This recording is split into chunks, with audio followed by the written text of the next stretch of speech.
Welcome,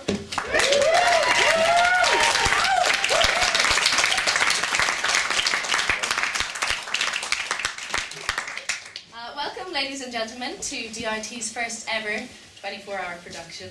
It's a bit of a feat. We basically directed, produced, put the setup, everything in 24 hours, and it's all in aid of the Ross Nugent Foundation.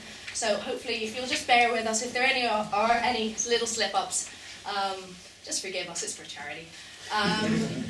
Yeah, I think that's it. Anyway, the play is called The Old Dark House. It was written by Ian Whelan and Alan Nolan, who are kind enough to grace us with their presence tonight, as are most of the original cast, so no pressure for us whatsoever. I think that's everything. Alan's going to say a few words, but just sit back and enjoy the show.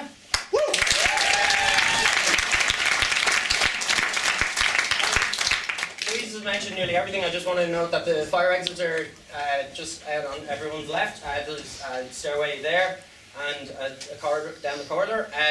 The play will run for approximately an hour and a half to 2 hours with a 15-minute interval at the half. So at the interval, I kindly ask everyone to exit the theatre so that the cast can get set up. And there will be a bucket collection if anyone wants to donate to the Ross Nugent Foundation.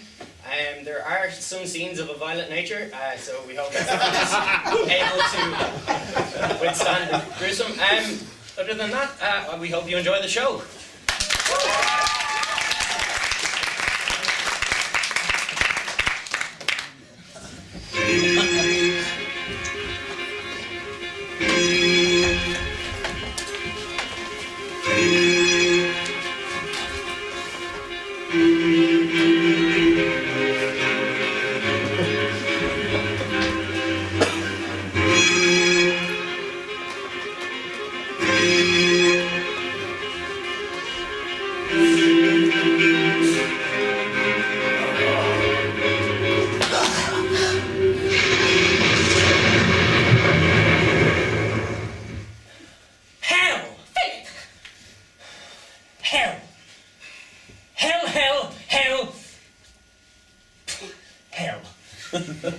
Why are you stopping? I'm stopping for a rest. Well, for God's sake, Philip, you can't stop here. Either go on or go back. I'm not spending the night in the middle of nowhere like a drowned rat. We are halfway up a mountain. Better to stop than gently drive the car over a cliff, isn't it? There's no point losing your temper at me, Philip. I'm having the best temper of my life, Margaret.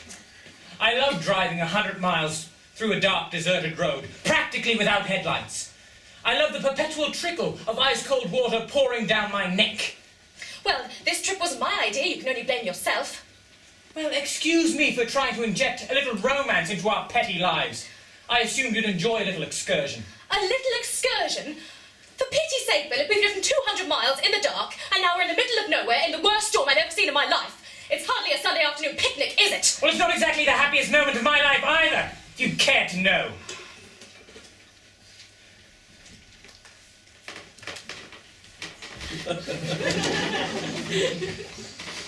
Would you like me to drive for a bit? That's all we need. Another woman driver on the road. Philip, don't take your frustration out on me. We both know why we're here.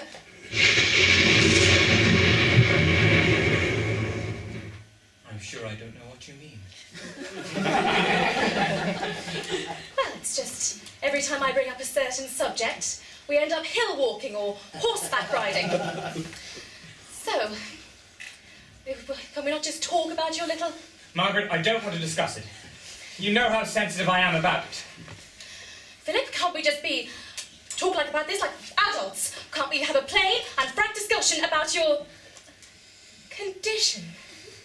I'm not listening, Margaret. Your little monkey won't climb up the tree, will it? Stop. Philip, darling, plenty of men... Not listening! La la la! It's just that we've been married for about 5 years now, and I really think you should see a doctor. Margaret, please! Someone might hear. For pity's sake, Philip, who, pray tell, is going to be able to hear us out here? Me? Oh, sorry, old dear, I didn't mean to startle you.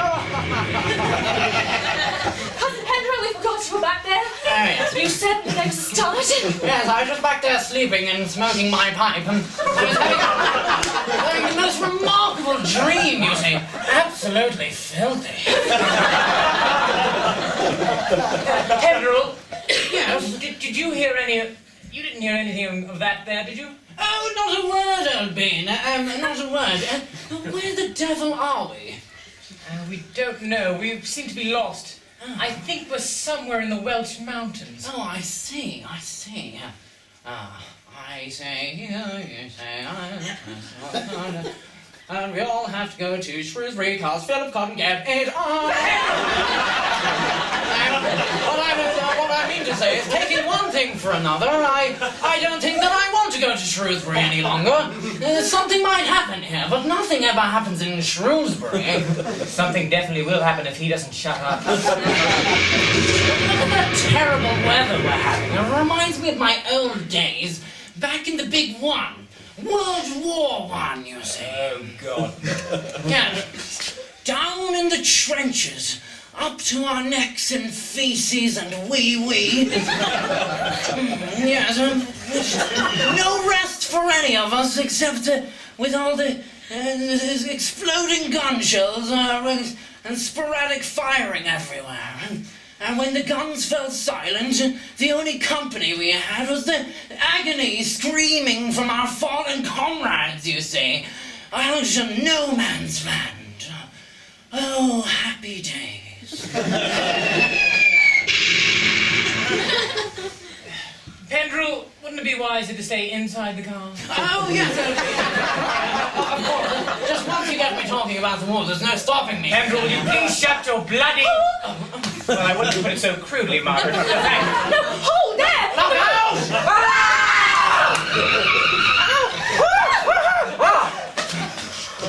For God's sake, Philip, can't you be more careful? I'm going to take another look at this map. Oh, yes, open that up there. Yes, I think if you go to the middle of bloody nowhere over there, we can take a left at the point of no return. Oh, it's useless, Philip. You look at it. It's just a big puddle of water. Quite accurate, then. We are almost underwater. Yes. Well, oh, don't worry. We just keep driving. We'll end up somewhere sometime. And I'm singing in the rain, just singing in the rain. We don't know where we're going. We're lost again. That's it! I'm going to punch out your blood! Lights! Building! Over there! I don't know, Margaret. That old dark house looks quite uninviting. Perhaps we should keep going while the old girl has some legs in her yet.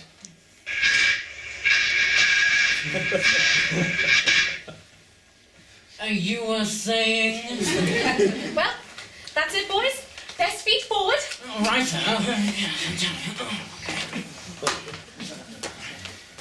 He's so kind.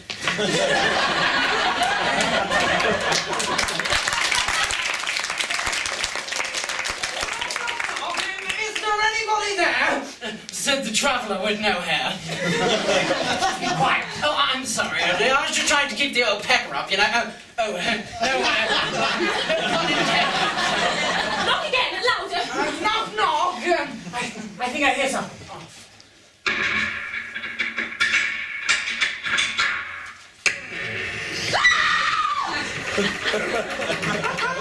Terribly sorry, old chap. My wife has a touch of the flu.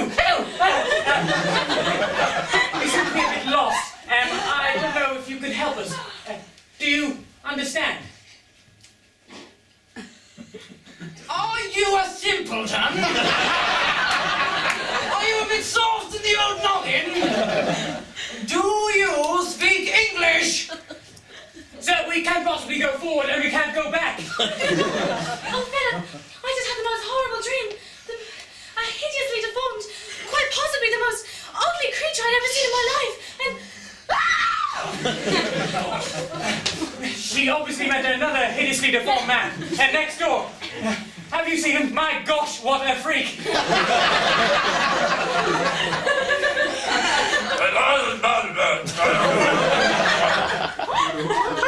Well, that's a fine how do you do. I hope you trip over your beard and break your bloody arm, you bloody ugly brute.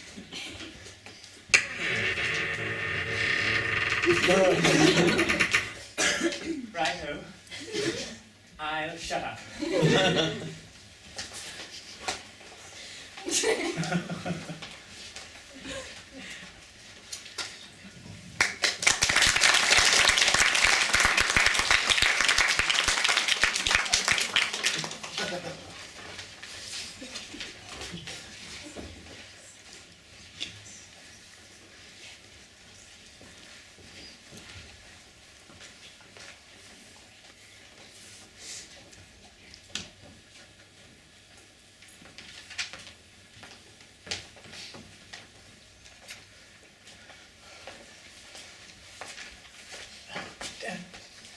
My name is Ben. Horace Ben. Well, terribly sorry for intruding. My name is Waverton. Philip Waverton. May I introduce my wife? How do you do? Federal, 4th Battalion, retired with honours. Charmed, I'm sure. Please excuse these flowers. My sister was on the point of arranging them. She spends hours of the day conflicted over one little flower. Me? I don't understand it. But to her, it's an art. The one pleasure she gets in this dismal deep prison of ours. Oops. I'm sorry, Fem Old Bean, but did our man, or your man, tell you about our little situation we have here? Yes, he tried, but it seems Morgan is dumb. Oh, I see. Well, we just saw the lights over here, and we were wondering if you'd be kind enough to spare some shelter for tonight, Fem Old Bean. We can't go any further. Not in that weather. Oh dear, how awkward. How very awkward. What is this? What do they want? Let me introduce my sister, Miss Rebecca Fenn. Now, how do you do? How do you do? What are they doing here? What do they say? What do they want? What's all this upheaval about? What's that, did you say? You must excuse my sister. She's a bit deaf. In fact, when it suits her, quite deaf. A clatty bit. I heard that. They're looking for a place to stay for the night. Shelter! They've been caught out in the storm. Of course they can't stay here. Not tonight! Sweet Lord in heaven, not tonight. But there's a landslide, you see. The road behind us has been blocked, and I'm pretty sure it's blocked ahead of us. Sorry to intrude, but what else can we do? Did you hear? There's been a landslide and floods. We'd be trapped. Doomed even. We have to go. Do you hear? You're afraid, Horace. You're afraid, aren't you? You don't believe in God, and yet you're afraid to die. You've heard his anger in the night, and you've heard his screams. And you're afraid. Where is your mocking now? But this house is safe. I know it better than you. You remember the great storm a few years ago when we were cut off? Exactly, Morgan. He says that the whole house is safe because it's built on rock. But that's not good enough. We'll be buried alive underwater. Or worse, drowned. I'll be okay. I have my special water wings. Oh.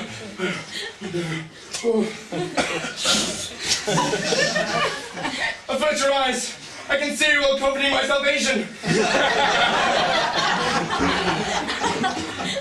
But I guess you'll have to stay here for the night.